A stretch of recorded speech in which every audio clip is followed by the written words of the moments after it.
Haleluya. Mari saat ini kita persiapkan hati dan pikiran kita untuk menyambut firman Tuhan. Sambil kita angkat satu nyanyian. Haleluya Yesus. Lebih dari segalanya. Lebih dari segalanya. Ku perlukan Engkau Tuhan. Lebih dari semua yang ada. Ku mengasihimu. Ku mengasihimu Yesus. Lebih dari segalanya. Lebih dari segalanya. Ku perlukan Engkau Tuhan. Oh, lebih dari semua yang ada. Lebih dari semua yang ada. Mengasihimu Yesus. Ku mengasihimu Yesus. Katakan, ku cinta Kau. Ku cinta Kau Yesus. Ku cinta Kau Yesus. Lebih dari segala yang ada. Ku cinta Kau. Ku cinta Kau. Ku cinta Kau Yesus. Ku cinta Kau.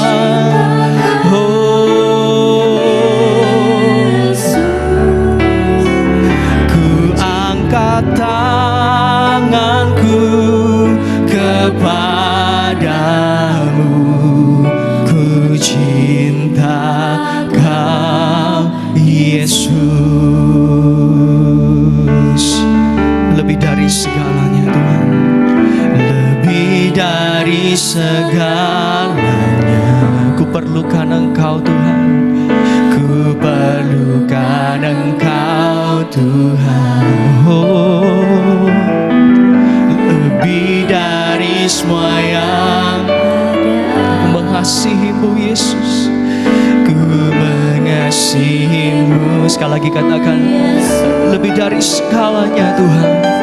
Lebih dari segalanya. Ku perlukan Engkau Tuhan. Ku perlukan Engkau Tuhan. Oh, lebih dari semua yang ada dalam hidup kami. Lebih dari semua yang ada. Kami mengasihimu Yesus. Ku mengasihimu Yesus. Mari katakan saudara, ku cinta Kau. Ku cinta Kau Yesus. Ku cinta Kau. Lebih dari segalanya. Lebih dari segala yang ada. Ku cinta Kau. Ku cinta Kau.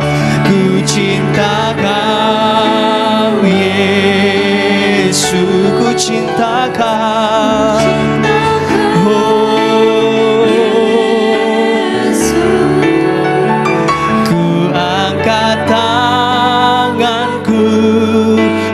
Padamu ku cinta Kau Yesus. Sekali lagi, lebih sungguh-sungguh di hadapan Tuhan. Katakan, lebih dari segalanya. Lebih dari segalanya. Kami perlukan Engkau Tuhan.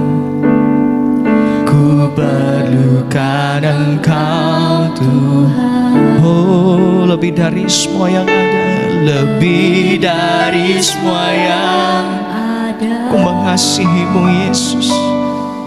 Ku mengasihimu Yesus. Lebih dari segalanya. Lebih dari segalanya. Ku perlukan Engkau Tuhan. Ku perlukan Engkau Tuhan. Amin. Oh, lebih dari semua yang ada. mengasihi-Mu Yesus. Oh, ku cinta Kau, ku cinta Kau Yesus, ku cinta Kau Yesus, lebih dari segala yang ada. Ku cinta Kau, ku cinta Kau Yesus, ku cinta Kau, tak Kau Yesus. Ku angkat tanganku kepadamu, ku cinta Kau, oh, ku cinta Kau, ku cinta Kau Yesus, ku cinta Kau Yesus, ku cinta Kau lebih dari segalanya Tuhan, lebih dari segalanya. Amin. Oh, ku cinta Kau Yesus, ku cinta Kau Yesus, ku cinta Kau.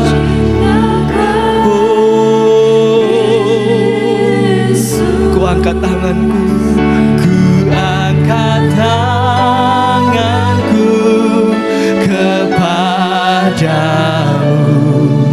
ku cinta. Mari saudara saja kita perlahan bangkit berdiri. Katakan, ku cinta Kau Yesus, ku cinta Kau Yesus, lebih dari segala yang ada, dari segala yang ada. Ku cinta Kau, ku cinta Kau, ku cinta Kau Yesus, ku cinta Kau Yesus. Ku angkat tanganku, ku angkat tanganku kepadamu, ku cinta Kau. Sekali lagi saudara, ku cinta Kau, ku cinta Kau. Kami mengasihi-Mu Tuhan. Ku cinta Kau lebih dari segalanya, lebih dari segala yang ada. Ku cinta Kau lebih dari segala yang ada, lebih dari segala yang ada. Ku cinta Kau Yesus. Itulah nyanyian yang harus keluar dari hati kami, mengasihi-Mu Yesus, mengasihi-Mu dengan segenap hati, dengan segenap jiwa, segenap akal budi kami. Itulah yang Tuhan harapkan dari anak-anaknya, membalas kasih Tuhan yang sudah diberikan, yang sudah dibuktikan di atas kayu salib Golgota. Itu bukti nyata kasih yang berkorban. Tidak seorang pun daripada kami yang pernah berkorban seperti Engkau berkorban Tuhan. Kami percaya Tuhan, Engkau menolong kami di hari-hari akhir ini. Biarlah Roh Kudus dicurahkan dan kami boleh sambut Roh-Mu di dalam hidup kami, hati kami. Supaya kami ini Tuhan boleh memiliki kasih yang sama dengan kasih-Mu. Terima kasih Tuhan. Kami percaya hari ini firman-Mu juga menjadi berkat bagi kami, bagi yang hadir dan yang tidak hadir, bagi mereka yang jauh juga Tuhan memberkati. Kami percaya Tuhan ada di tengah-tengah kami. Lewat Roh Kudus kami boleh menangkap isi hati-Mu. Di dalam nama Yesus Kristus segala pekerjaan setan, kuasa iblis roh jahat yang mengganggu kami ikat Kau, kami patahkan kuasa-Mu dalam nama Tuhan Yesus. Pergi dari kami, pergi dari tengah-tengah kami. Dalam nama Yesus kami diberikan kemenangan. Pulang dengan sukacita di dalam nama Yesus. Amin. Puji Tuhan. Bersama istri saya sampaikan salam. Salam semuanya. Saya akan menyampaikan firman Tuhan hari ini. Temanya adalah jangan lelah berbuat baik. Ya, jangan lelah berbuat baik. Jangan berhenti berbuat baik. Jangan jemu, kata Galatia pasal yang ke-6 ayat 9. Mari kita baca. Janganlah kita jemu-jemu berbuat baik. Ya. Karena apabila sudah datang waktunya, kita akan menuai jika kita tidak menjadi lemah. Nah, jangan jemu-jemu. Dalam bahasa Indonesia yang kita baca di Galatia pasal 6 ayat 9. Tapi sebenarnya itu juga artinya jangan lelah. Orang bosan itu sudah capek, lelah. Ya, jangan lelah berbuat baik. Jangan berhenti untuk berbuat kebaikan. Kalau kita baca secara keseluruhan dari ayat 1 sampai ayat 10 Galatia 6, ini banyak nasihat tentang membantu, tentang saling menolong, berbuat baik. Ya, coba kita baca Galatia pasal 6 ayat 1 mulai. Saling membantulah kamu. Ya, saling membantu. Ya. Terus, saudara-saudara, kalaupun seorang kedapatan melakukan suatu pelanggaran, ya, maka kamu yang rohani harus memimpin orang itu ke jalan yang benar, ya, dalam roh lemah lembut, sambil menjaga dirimu sendiri, supaya kamu jangan kena pencobaan. Ya, terus, bertolong-tolonganlah menanggung bebanmu. Demikianlah kamu memenuhi hukum Kristus. Ya, sampai di sini dulu. Ya, bertolong-tolong. Itu yang Tuhan inginkan. Gereja Tuhan bertolong-tolongan, menanggung beban. Ya, itu yang dikehendaki oleh Kristus. Karena dengan demikian, kata Alkitab ayat 2 Galatia 6, memenuhi hukum Kristus.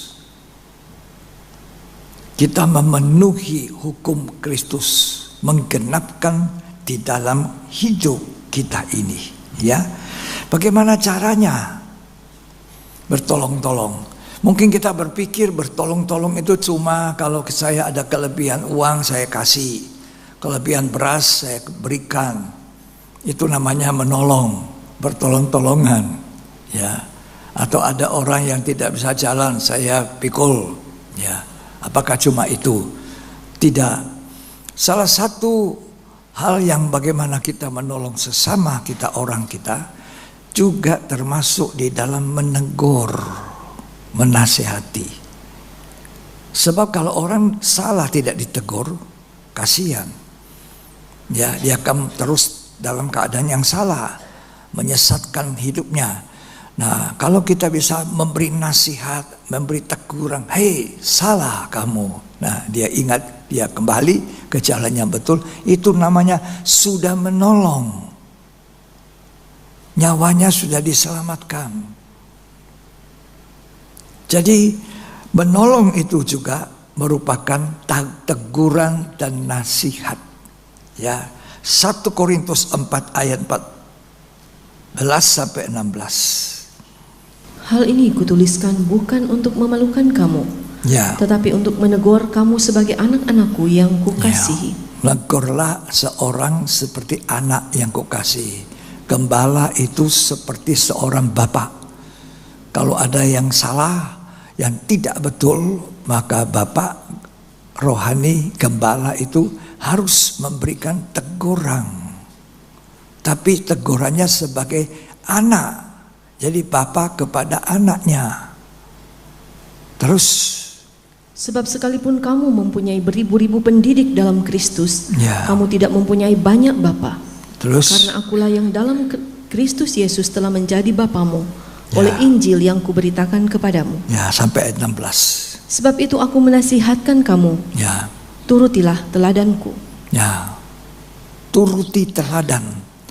Jadi seorang gembala jalan di depan, domba-dombanya melihat keteladanan seorang bapak, seorang gembala.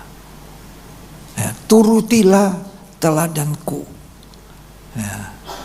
Jadi menegur jemaat itu seperti anak-anak yang kukasihi. Kalau salah ditegur, tapi banyak orang lebih senang dipuji daripada ditegur. Ya atau ya? Ya. Lebih banyak orang senangnya dipuji-puji, sanjung-sanjung daripada ditegur. Padahal ini salah. Apalagi banyak orang muda yang belum mampu, pola pikirnya seperti orang lebih dewasa. Tapi banyak juga orang dewasa rohani walaupun muda, seperti Timotius. Banyak ditegur, banyak dinasihati oleh Rasul Paulus. Ya. Kalau ada orang menegur kita, itu bagus, orang itu baik sama saya. Itu yang harus ada di pikiran kita. Kalau orang itu menasihati kita, orang itu baik. Kalau ayahku menasihati aku, ya, menegur saya, berarti itu ayahku yang baik. Bukan negatif kita. Harusnya jadi positif. Oh, saya berterima kasih. Teguran nasihat ini sungguh amat baik, ya. Sebab di dalam jemaat saja itu banyak orang tidak tertib, apalagi di luar. Tidak tertib hidupnya. Kita perlu hidup yang tertib. Ya, coba 1 Tesalonika 5 ayat 14 dan 15. Kami juga menasihati kamu, saudara-saudara, tegurlah mereka yang hidup dengan tidak tertib. Ya, Hiburlah mereka yang tawar hati. kalau mereka tidak tertib, ya, dalam pelayanan tidak tertib, waktu-waktu yang tidak tertib digunakan, tegur supaya jadi tertib. Ya, terus, Hiburlah mereka yang tawar hati. ya, Belalah mereka yang lemah. Ya. Sabarlah terhadap semua orang. ya, sabar semua orang. Sekarang kita baca 1 Timotius 5 ayat 1 sampai 2. Mengenai saudara-saudara seiman, Ya. janganlah engkau keras terhadap orang yang tua, Ya, melainkan tegurlah dia sebagai bapa. ada yang lebih tua dari saya, misalnya di jemaat ini, saya tegur dia sebagai papa saya. Ini ajaran nasihat Rasul Paulus kepada Timotius yang masih muda. Terus, Tegurlah orang-orang muda sebagai saudaramu, ya, perempuan-perempuan tua sebagai ibu, ya, dan perempuan-perempuan muda sebagai adikmu. namanya kita saudara-saudara seiman. Saudara bersaudara yang dilahirkan oleh Yesus di atas kayu salib oleh darah Tuhan. Waktu Tuhan mati di kayu salib, ya, kakinya, tulang-tulang kakinya tidak dipatahkan supaya genaplah firman. Ya, firman itu selalu digenapkan. Tapi ketika para penjahat di kiri kanan itu dipatahkan kakinya sampai di tengah-tengah, perwira itu bilang ini sudah mati. Jadi tidak perlu lagi dipatahkan tulangnya supaya firman itu genap. Firman Tuhan itu selalu digenapkan. Saya percaya? Tidak percaya. Buktinya tidak ada amin. Firman Tuhan itu selalu digenapkan. Akhirnya mereka bilang, aku tombak untuk membuktikan bahwa dia sudah mati. Ditombak, pas di sini, di iganya sini. Keluar apa? Air dan darah. Air dan darah keluar sebagai tanda kelahiran gereja. Waktu seorang perempuan mau melahirkan anak, apa yang keluar lebih dahulu? Air. Ketubang pecah. Itu tanda kelahiran. Dilanjutkan dengan apa? Darah. Lahirlah seorang bayi didahului dengan tanda darah dan air. Saya dan saudara gereja Tuhan dilahirkan oleh pengorbanan Tuhan dengan tanda darah dan air keluar dari lambung iga sini. Hati. Seperti hatinya hancur. Waktu dia mati di kayu salib, melihat manusia, begitu banyak manusia tidak bertobat, manusia berdosa. Tapi saya dan saudara menerima kasih karunia Tuhan. Saya yakin saya sudah dilahirkan kembali oleh Yesus. Puji Tuhan. Itu sebabnya kita disebut keluarga rumah tangga Allah. Kita saudara bersaudara, saudara seiman, saudara-saudara di dalam Tuhan. Bahkan pernah saya katakan, andaikan ada saudara kandung saya yang tidak di dalam Tuhan, saya lebih dekat dengan saudara-saudara yang walaupun bukan secara lahiriah saya bersaudara, tetapi lahir saya lebih erat dengan orang yang sudah dilahirkan oleh Kristus daripada saudara kandung saya yang belum lahir baru. Ya, makanya kalau ada satu orang salah, tegur sebagai saudara. Kalau pangkat kita sama, umur kita kurang lebih sama. Kalau saya lebih tua, saya nasihati, tegur sebagai apa? Bapak kepada anak. Karena kita ini keluarga Allah. Ya, puji Tuhan. Jadi kita mulai belajar hari ini menolong orang lain. Bukan hanya uang dikasih, tapi menegur dia kembali ke jalan yang benar. Ini menolong dia lebih daripada kasih apa? Kasih uang. Uang itu ada limit. Berapapun besarnya uang yang kita bisa berikan, ada limit sen yang terakhir. Tapi kalau engkau ada uang, orang lain susah, tolong. Tidak salah, ya. Tapi terutama juga Tuhan ajar kita, berilah teguran dan nasihat. Itu sangat penting, ya. Apalagi yang berbuat dosa, tegur. 1 Timotius 5 ayat 20. Mereka yang berbuat dosa hendaklah kau tegur di depan semua orang, ya, agar yang lain itu pun takut. Nah, kalau ada orang berbuat dosa, tidak mau bertobat, tegur di depan semua orang. Dia malu, dia bertobat. Dia dapat kasih karunia. Kita ini semua mau ke surga. Betul ya? Gak mau. Saya mau ke surga. Ya, saya berjuang untuk ke surga. Karena manusia semuanya cuma akan menuju 2 tempat. Kalau bukan surga, neraka. Mau kemana? Surga abadi, kekal, senang selamanya. Neraka itu penderitaan luar biasa, tak pernah habis. Ya. Karena kalau kita tahu ini, kita salah, bertobat. Kita ditegur, kita nasihati, bertobat. Jadi lebih baik. Ya. 2 Timotius 4 ayat 2. 2 Timotius pasal 4 ayat yang kedua. Beritakanlah firman, siap sedialah baik atau tidak baik waktunya. Ya. Nyatakanlah apa yang salah. Tegurlah dan nasihatilah dengan segala kesabaran dan pengajaran. Nah, harus tegur, nasihati dengan pengajaran dalam kesabaran. Menjadi seorang gembala tidaklah mudah. Ya. Sebab gembala itu harus sabar. Sabar. Kadang-kadang tidak sabar. Iya, manusia. Tapi harus ingat, modal seorang gembala bukan otaknya, teologianya, sekolahnya, tidak. Waktu Petrus dipanggil Tuhan menjadi gembala, ya, gembalakan domba-dombaku dengan apa? Kasih. Itu modal seorang gembala. Kasih kepada Allah, kasih kepada sesama. Bahkan lebih daripada mengasihi diri. Orang yang mengasihi dirinya tidak mau menegur, takut dibilang tidak baik. Sukanya supaya orang bilang saya semua pendeta yang baik. Apakah benar ini di mata Tuhan? Tidak. Salah.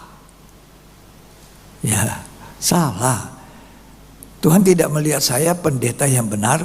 Kalau jemaat saya salah, aduh, apalagi ini pendukung utama dalam keuangan saya. Ya.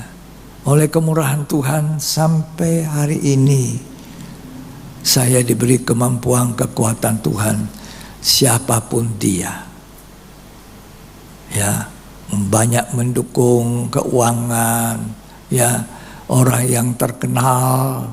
Mungkin kalau ada pejabat di sini, ya, saya nasihati kalau memang salah. Puji Tuhan, ya, karena itu dikatakan seorang kawan memukul dengan maksud baik. Sementara seorang lawan mencium berlimpah-limpah. Kalau saya menempatkan diri sebagai kawan kepada Anda, kalau Anda salah, mungkin saya pukul. Nyamuk menggigit, plak. Kenapa kamu pukul saya? Ada nyamuk, Pak, membahayakan. Betul? Nah, Amsal pasal 27 ayat yang ke-6. Mari.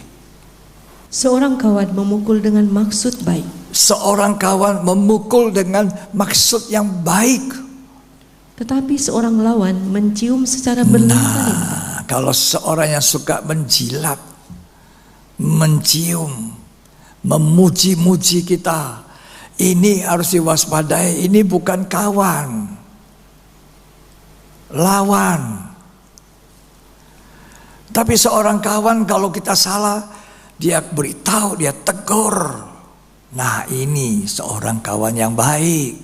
Kalau ada orang muda sudah lama tidak ke gereja, saya tegur. Kenapa lama tidak ke gereja? Kalau dia banyak ini, banyak itu, banyak ini, banyak, saya ingatkan. Kita orang muda walaupun masih kuat, ini cuma dipinjam nafas. Jangan sombong. Ya, masih muda, masih gagah. Siapa bilang orang muda tidak banyak yang pulang dahulu ke rumah Bapak? Kalau pulang ke rumah Bapak, kalau tidak, kita sangat perlu mendengar firman. Firman itulah yang memberikan kita nasihat, teguran, supaya kita selamat. Makanya gereja Tuhan tidak boleh dininabobo hanya soal materi, berkatnya Tuhan. Harus didewasakan. Karena kita ini akan menjadi mempelai wanita Tuhan, akan jadi raja-raja, akan jadi imam-imam yang memerintah di kerajaan 1000 tahun damai. Mau ke sana atau tidak?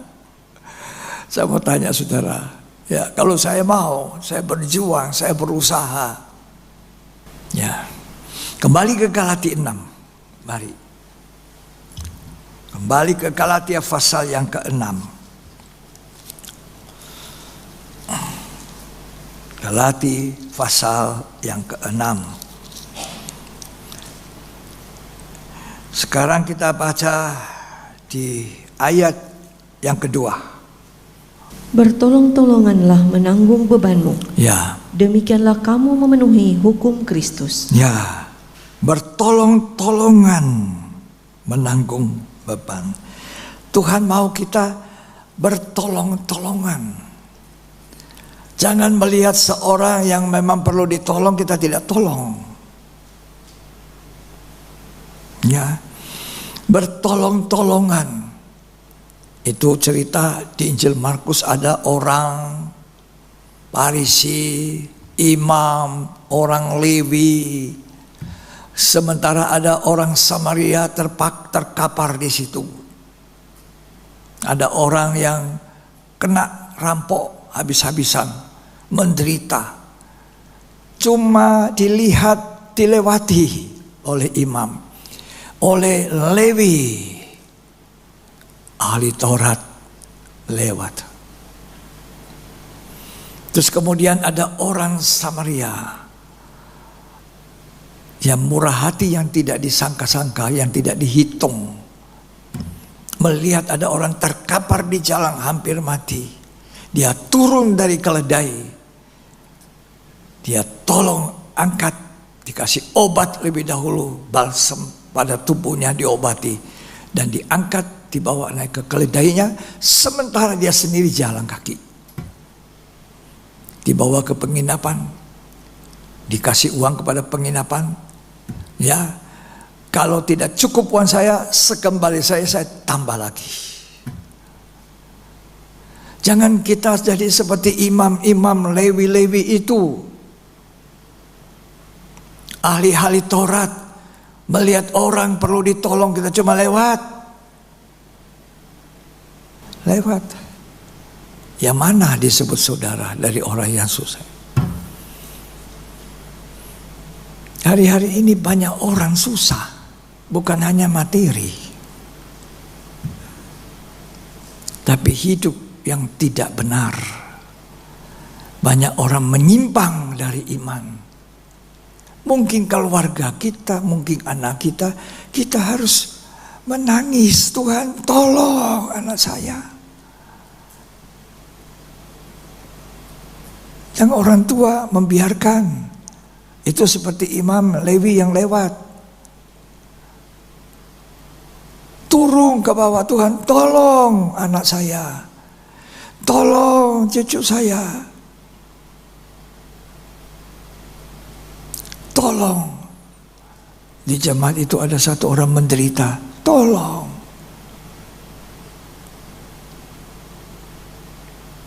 Ini namanya saling menolong. Betapa banyaknya orang lewat saja, lihat, tidak mau rugi.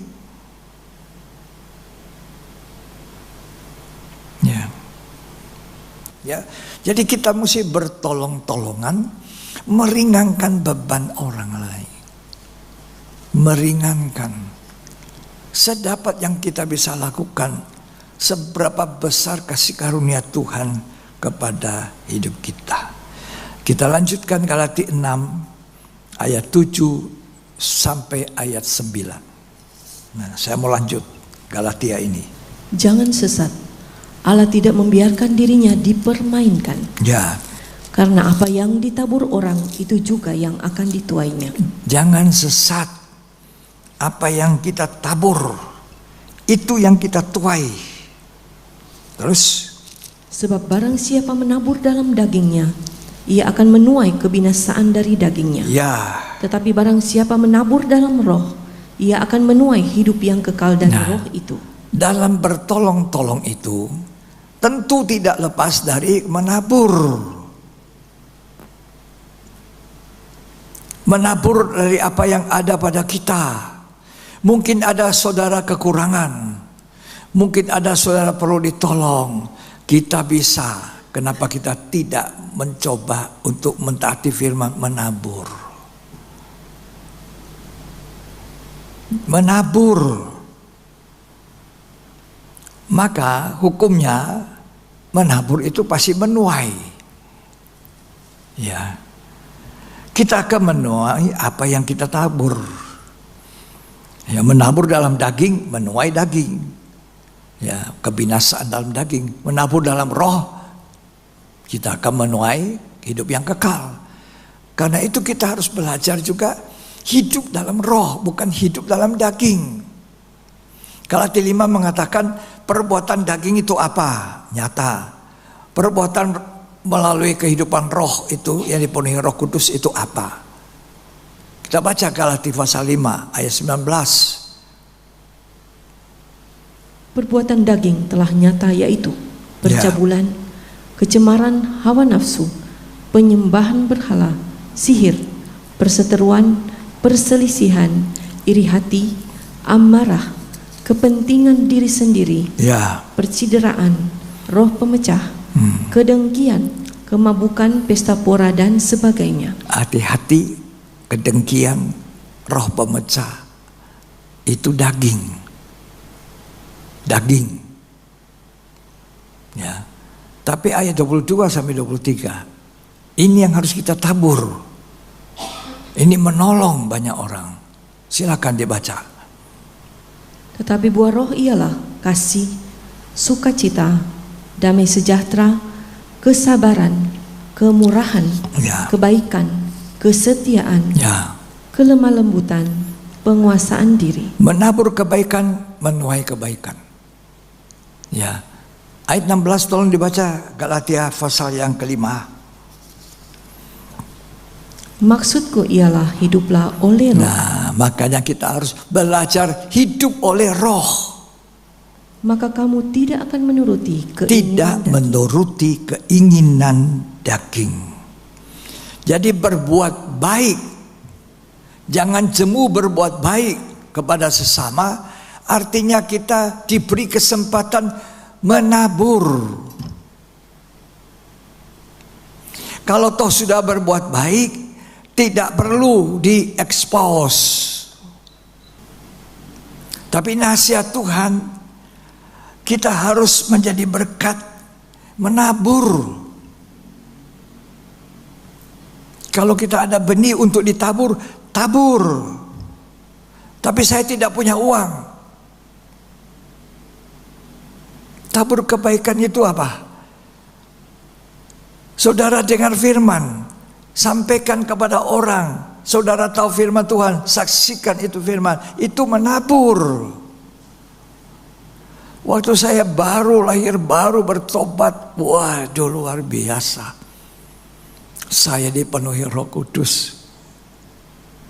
Khotbahnya pendeta saya hari Minggu, hari Kamis, hari Rabu itu PA, hari ibadah doa, hari Jumat. Saya salurkan kepada orang yang saya temui, entah dia siapa saja. Itu menabur.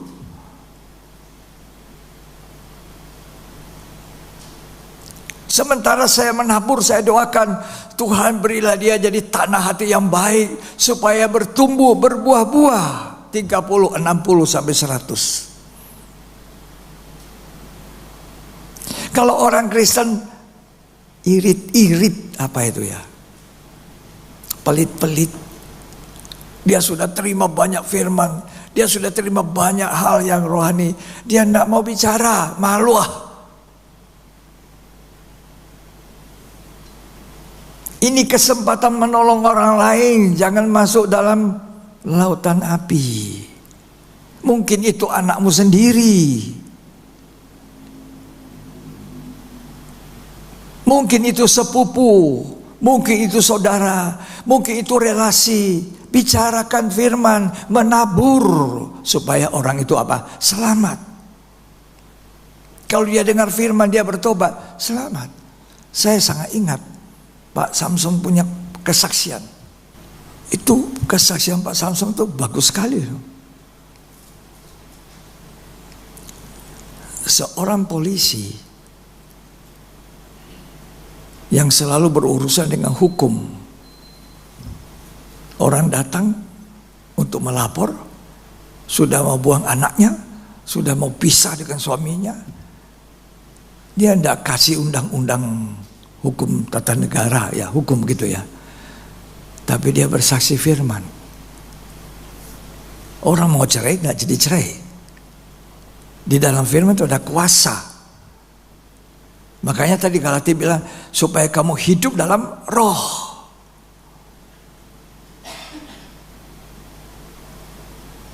Masih ingat kesaksiannya Pak Samson?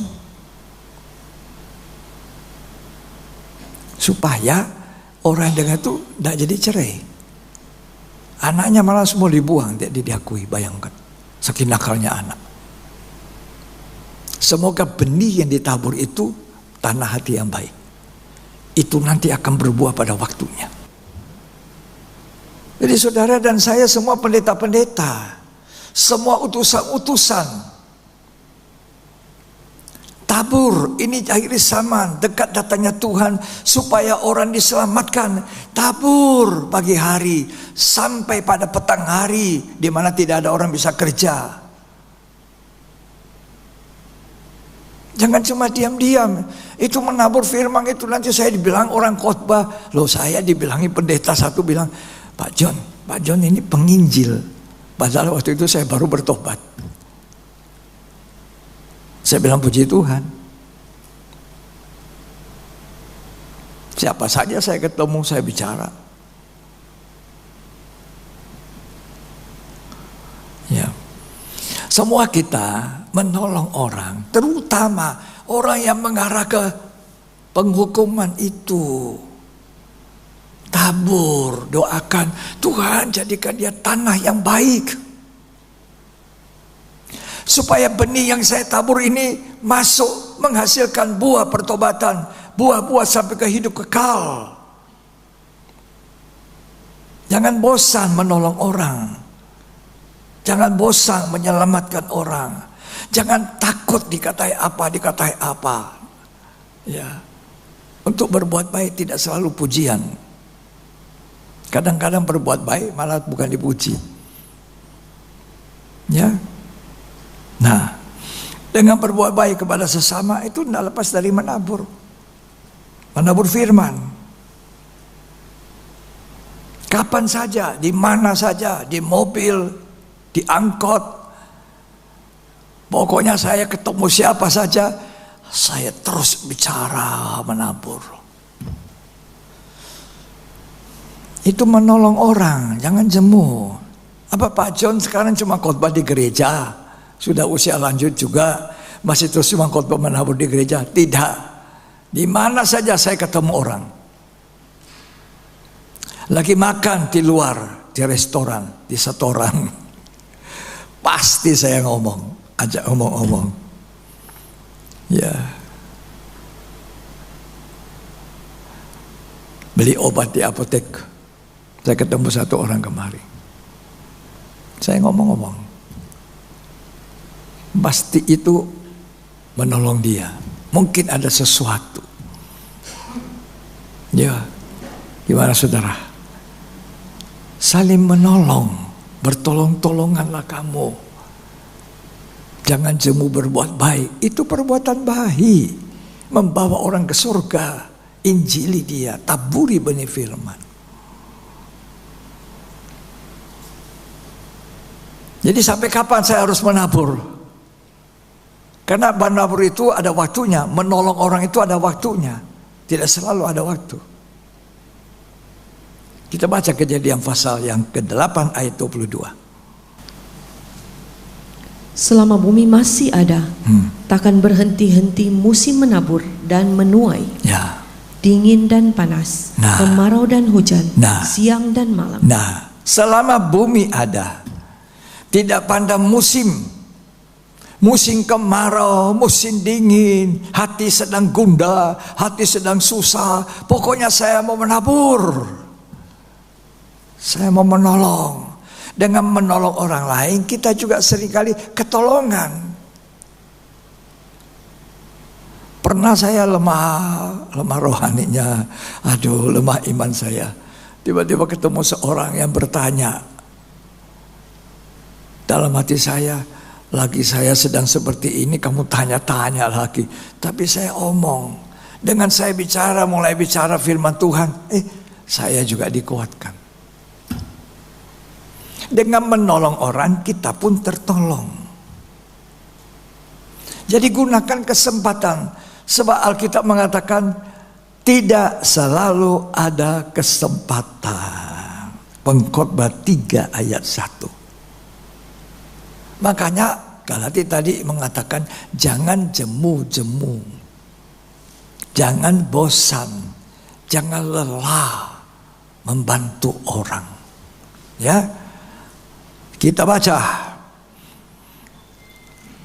Pengkhotbah pasal 3 ayat 1. Untuk segala sesuatu ada masanya.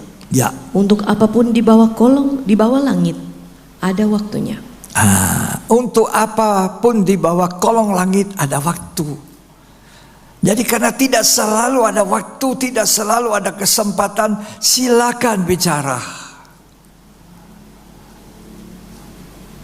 Silakan. Ada seorang hamba Tuhan sudah tua pas di usia 100 tahun. Ini almarhum pendeta Pu Guansin. Ini salah satu murid dari pendeta almarhum F.K. Van Hessel. Dia hidup sampai 102 tahun. Ketika dia berusia 100 tahun,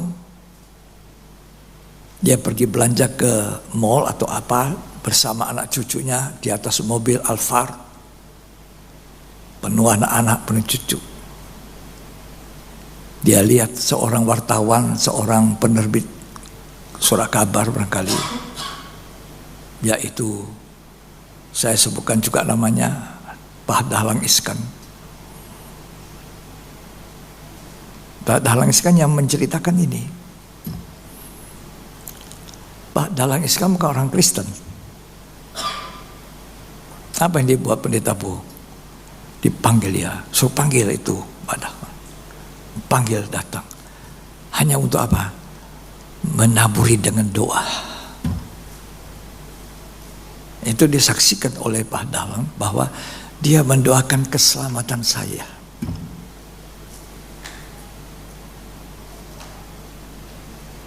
Ya, mari kita saling tolong menolong di dunia ini, terutama arahkan orang ke sorga.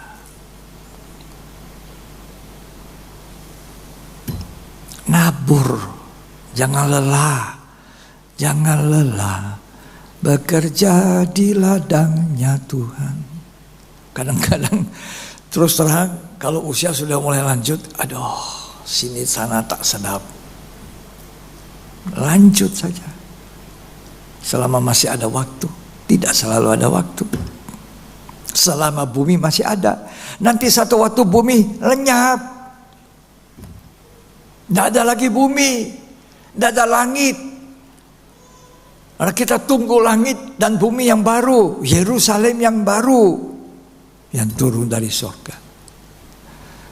Bicara sama orang Kristen, ke situ kamu harus. Jangan salah. Nabur. Tolong dia.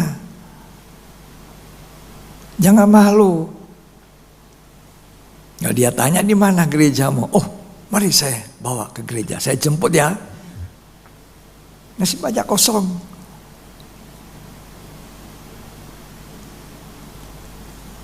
Dengar ya. Dalam tolong menolong, yang perlu diperhatikan di garis bawahi motivasi. Boleh tolong orang, anjuran Tuhan, boleh memberi orang, menabur, semua tergantung motivasi kita. Motivasi saya apa waktu itu? Menyelamatkan jiwa-jiwa Tuhan. Itu berkenan pada Tuhan. Karena Tuhan tidak menghendaki seorang pun binasa, kata Alkitab.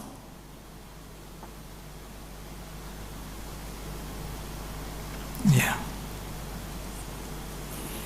Motivasi itu berbicara dorongan atau keinginan hati. Itu motivasi. Dorongan atau keinginan hati kita.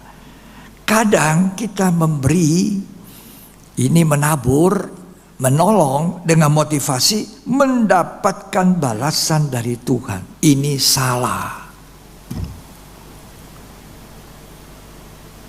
Tidak usah pikir balasannya dari Tuhan. Atau ada orang supaya nanti juga orang itu memberi sesuatu balasan kepadanya. Ini motivasi yang salah. Kalau memberi dengan alasan supaya Tuhan memberkati saya, ini motivasi salah.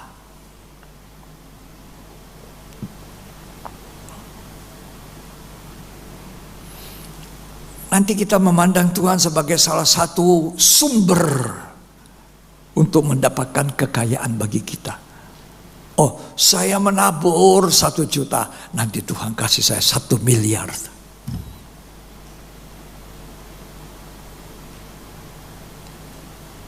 Ini motivasi yang salah. Tuhan cuma jadi sumber untuk kita jadi kaya. Kita manfaatkan Tuhan sebagai satu pribadi agar saya ini memperoleh berkat yang diinginkan. Ini semua salah.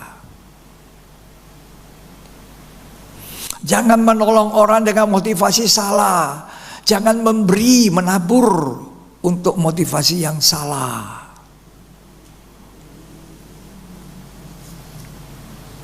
Tuhan pasti memberkati, tapi bukan motivasi utama kita dalam hal memberi.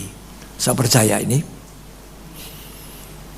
Apa yang kita buat ada upahnya. Apa yang kita lakukan semua ada upahnya. Tapi jangan itu menjadi yang utama dari Tuhan. Nanti Tuhan itu sumber saya punya kekayaan saja. Tidak. Tidak perlu dipikirkan itu. Kalau berkat Tuhan membuat kita nanti jauh daripada Dia, Tuhan tidak kasih. Dengar ya. Jangan bilang kenapa aku udah diberkati toh. Aku ini susah-susah terus. Kenapa ada orang miskin, ada orang kaya. Kenapa aku tidak jadi orang kaya. Kenapa aku tidak dilahirkan di keluarga kaya ya.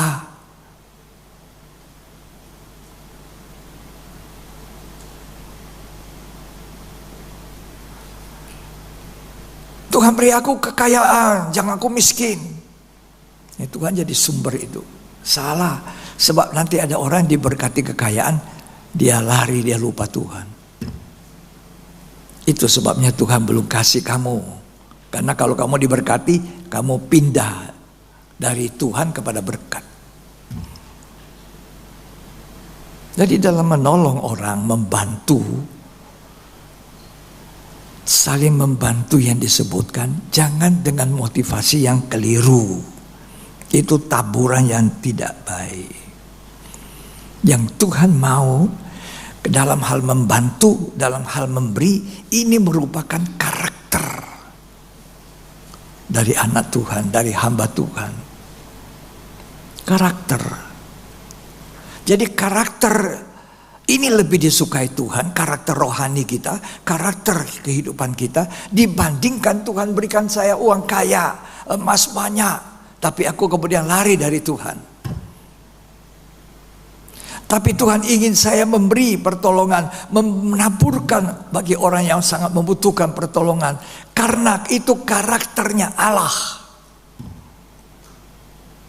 Dia ingin karakternya dia itu ada pada anak-anaknya ini, pada kita semua.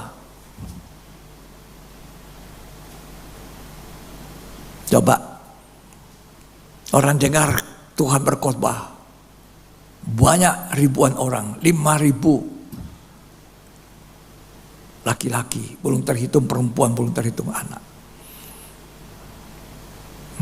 Apa kata murid-murid?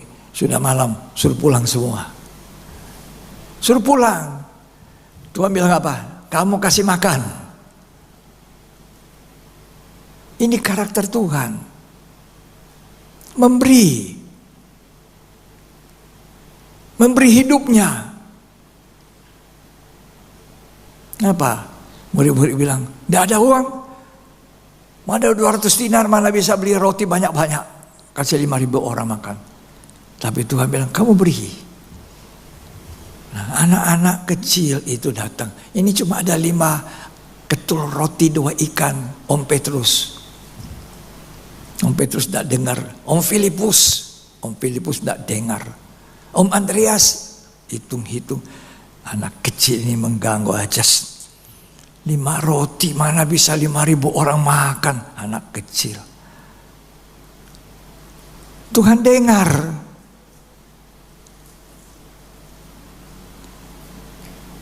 Mana itu anak kecil punya roti? Mari sini. Dia mengucap syukur.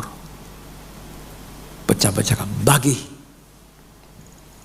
Semua orang makan kenyang, masih ada 12 bakul.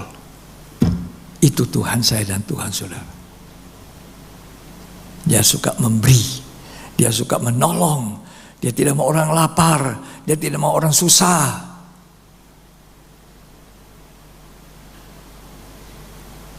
Lalu kita cuma jadi seperti imam, orang Lewi, orang Farisi. Oh, orang sudah susah di sana, mau mati sudah, lewat saja. Karena tidak satu, ini orang yang ini orang Samaria saja, orang tidak betul ini. Ketika saya baru awali pelayanan saya masuk di mana? Lembaga pemasyarakatan. 6 tahun.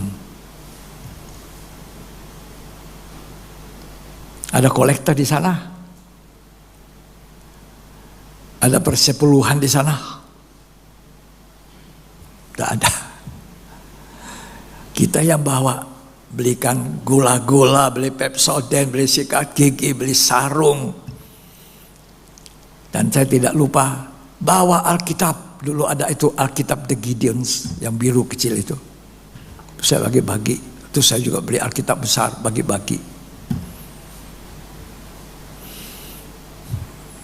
Itu menolong sekali. Sampai hari ini kalau saudara ke pastori, di garasi saya, saudara bisa lihat satu persembahan pot.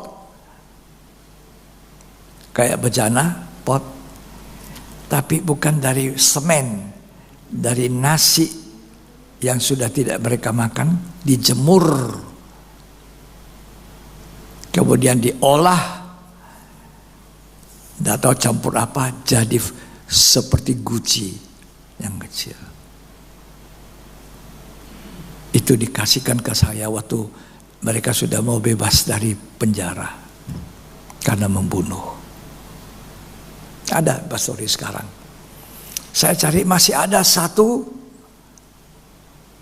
gambar kepala Kristus di mahkota Duri. Itu juga dari kerak nasi orang di lembaga pemasyarakatan. Ini orang Ambon ini yang bertobat dari narkoba. Dia dipenjarakan karena narkoba. Dia bertobat, dia kasih saya kenang-kenang kepala Kristus.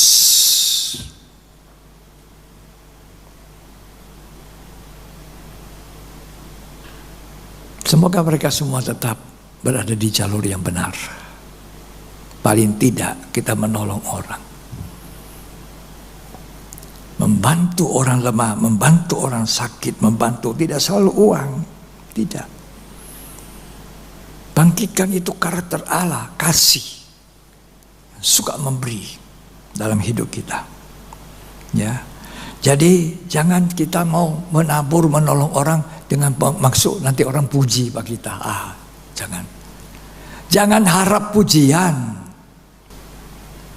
Jangan dapat pujian, tidak usah ya. Matius 6 ayat yang kedua. Tolong dibaca ini. Jadi apabila engkau memberi sedekah, janganlah engkau mencanangkan hal itu seperti yang dilakukan orang munafik di rumah-rumah ibadat dan di lorong-lorong, supaya mereka dipuji orang. Nah, jangan cari pujian. Ya. Tapi menyenangkan Tuhan. Menyenangkanmu, senangkanmu, hanya itu kerinduanku, menyenangkan Tuhan.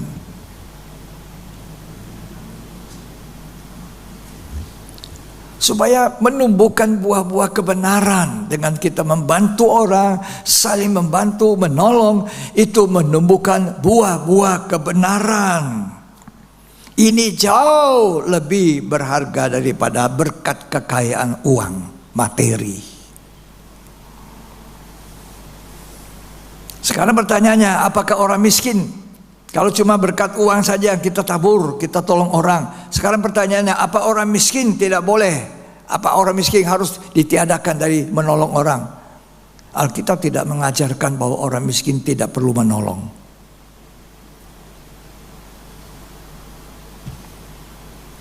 2 Korintus 8 ayat 2. Orang Kristen, Orang miskin, saya tidak punya uang, gimana menolong? Banyak hal yang kita bisa buat menolong, saling membantu, teguran, nasihat. Ya. 2 Korintus pasal yang ke-8 ayat 2. Selagi dicobai dengan berat dalam pelbagai penderitaan, Ya. sukacita mereka meluap, dan meskipun mereka sangat miskin, Ya. namun mereka kaya dalam kemurahan. Nah, kaya dalam apa? Kaya dalam apa? Kemurahan. Kemurahan. Nolong orang. Miskin.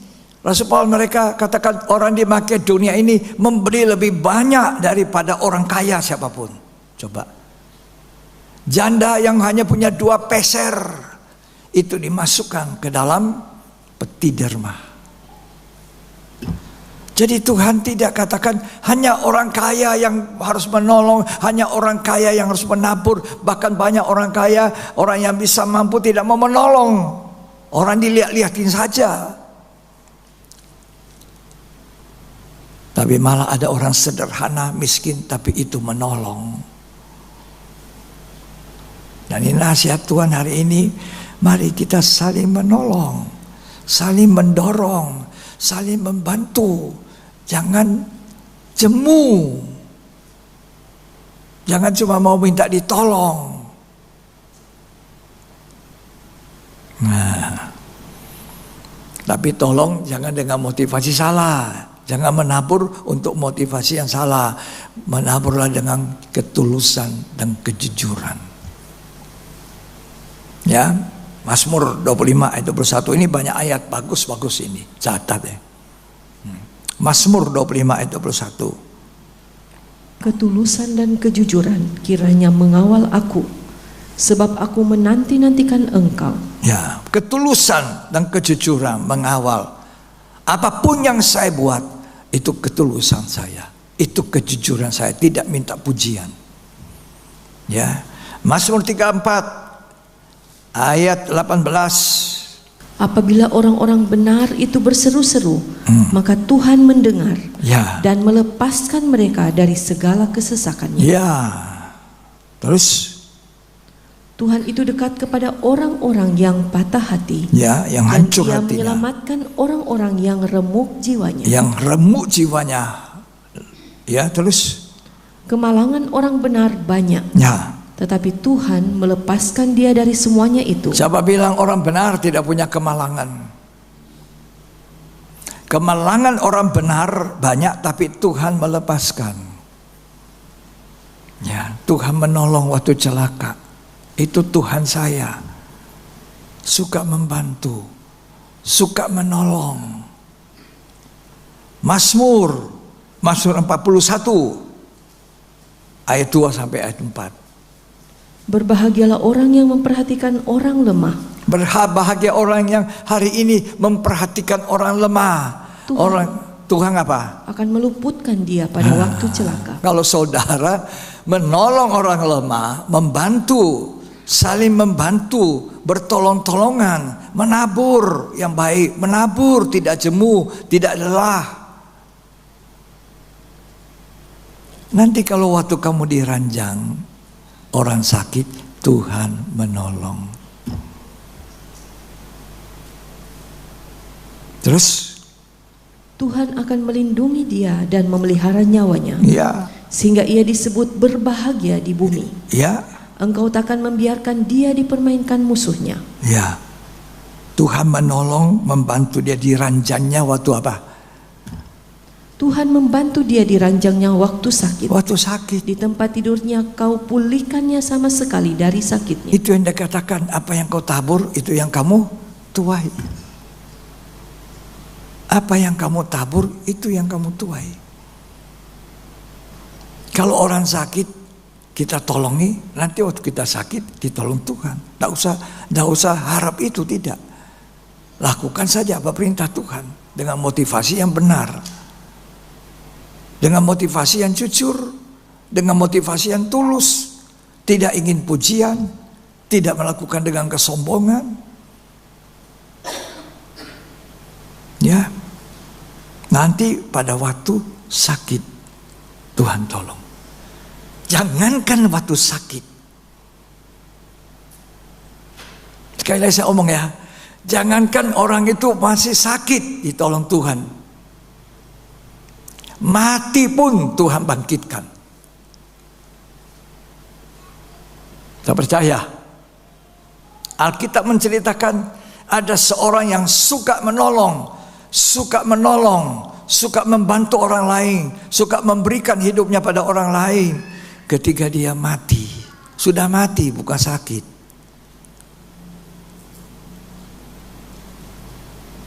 Orang-orang datang menangis. Ini baju dia kasih, ini apa yang dia kasih. Sekarang orang ini mati.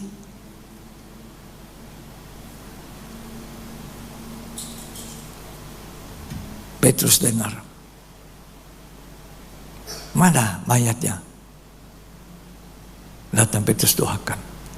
Orang itu hidup kembali. Hidup kembali. Apa berbuat baik itu hilang upahnya? Tidak. Saudara percaya, baca Kisah Rasul. Ini terakhir ya. Terakhir. Kisah Rasul 9 ayat 36 sampai 43.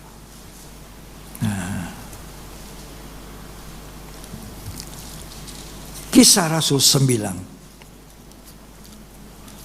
ayat 36 sampai 43. Di Yope ada seorang murid perempuan bernama Tabita, dalam bahasa Yunani Dorcas. Ya. Perempuan itu banyak sekali berbuat baik dan memberi sedekah. Banyak berbuat baik. Ya, banyak menolong, banyak membantu.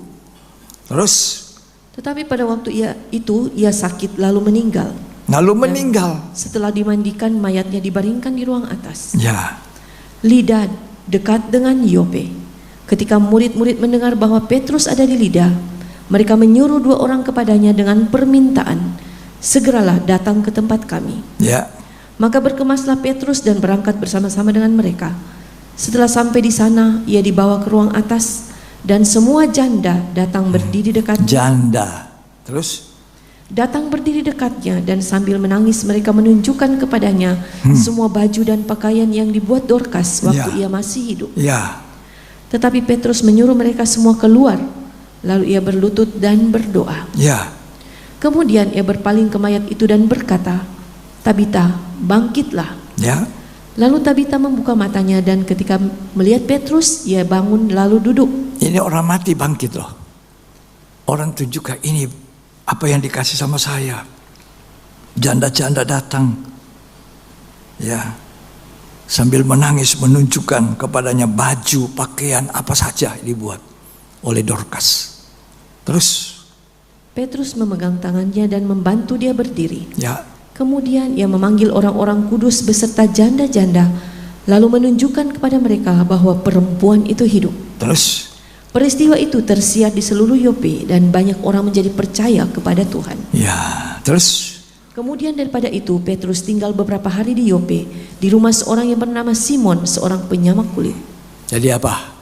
Jangankan bilang tadi Mazmur, waktu sakit dirancang dia disembuhkan. Manusia cuma apa? Debu.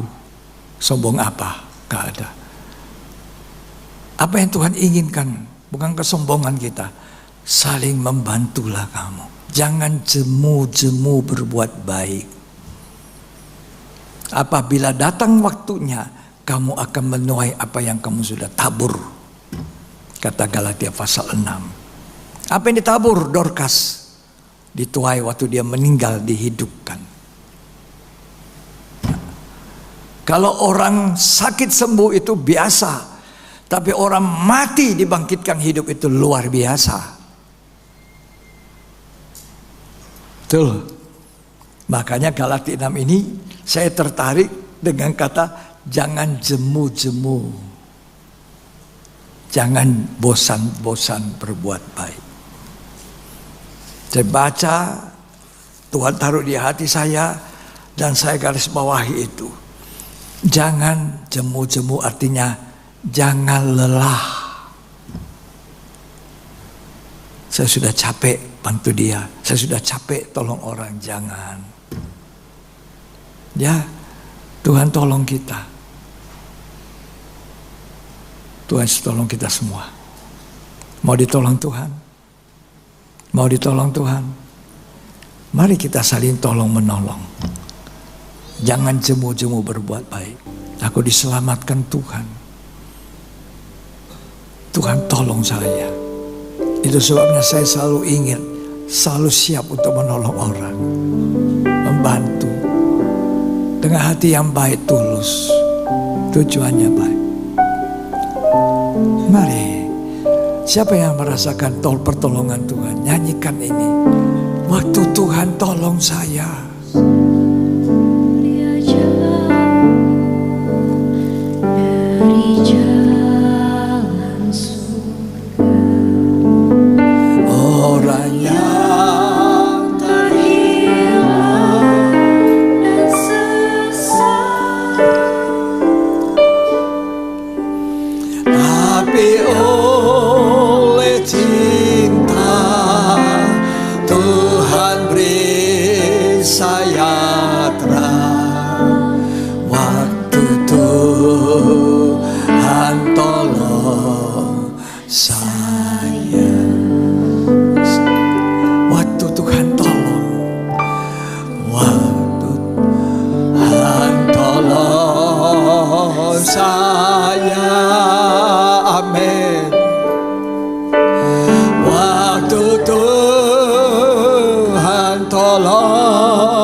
Saya tersesatlah jika tiada Tuhan.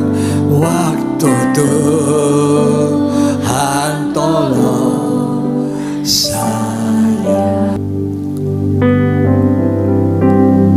Waktu Tuhan tolong saya. Katakan, waktu Tuhan tolong. Ingat, kita semua pernah ditolong. Kita semua pernah dibantu Tuhan.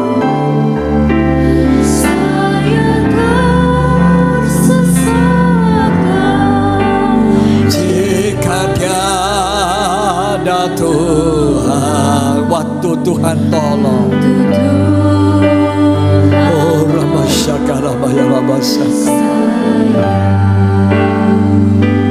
Dulu saya jauh,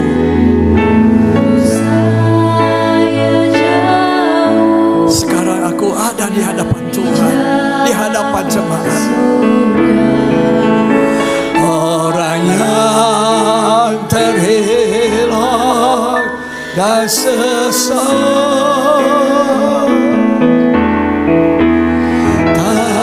oleh cinta Tuhan beri saya terang.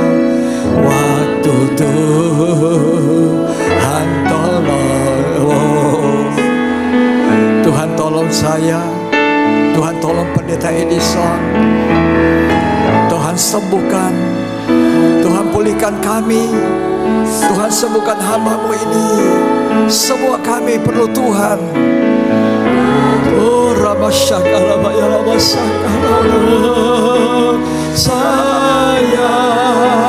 saya tersesat. Sesatlah jika tiada Tuhan. Oh, waktu Tuhan tolong saya. Apa saudara dengar firman Tuhan? Saling tolong menolonglah kamu, saling membantulah kamu, berbuat baik dan jangan lelah berbuat kebaikan. Terima kasih Tuhan. Oh, Rabasyakara, Rabasyakara, Rabasyakara,